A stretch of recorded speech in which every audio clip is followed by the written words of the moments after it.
তথাকথিত মানবাধিকার, তথাকথিত গণতন্ত্র, তথাকথিত নারীবাদের মূলা ঝুলিয়ে সারা পৃথিবীকে গত ১০০ বছর ধরে শাসন করে আসা আমেরিকান যুক্তরাষ্ট্রের ২০০ বছরের ইতিহাসে একজনও নারী প্রেসিডেন্ট হয়নি।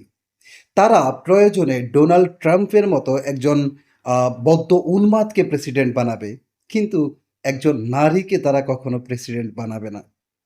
তাদের দেশের সাধারণ জনগণ ভোট দিয়ে প্রেসিডেন্ট বানাতে চাইলেও তাদের ইলেকটোরাল সিস্টেমে তারা ঠিকই ওই নারীকে হারিয়ে দেবেন, সেরকম নজির রয়েছে।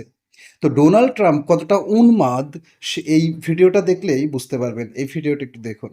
Seen anything like we're doing in the Middle East with Iran? And they are negotiating, by the way, and they want to make a deal so badly, but they're afraid to say it because they figure they'll be killed by their own people. They're also afraid they'll be killed by us.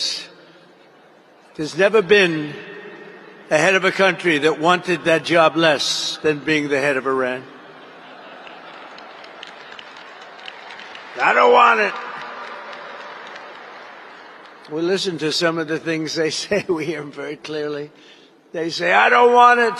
We'd like to make you the next supreme leader. No, thank you. I don't want it. But I want to express my gratitude to the tremendous... Donald Trump বলছেন তিনি Iran নাকি তাকে ইরানের supreme leader হওয়ার জন্য তাকে প্রস্তাব দিয়েছে। তিনি বলেছেন না, তার এটা প্রয়োজন নেই, তিনি এটা চান না।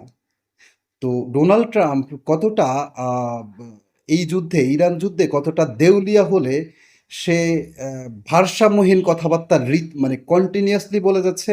আর এটা তো একেবারে তার মানে উন্মাদনার চরম পর্যায়ে এসে পৌঁছেছে। এমন একজন মানুষ আমেরিকার প্রেসিডেন্ট, আর কিছু বলার নাই।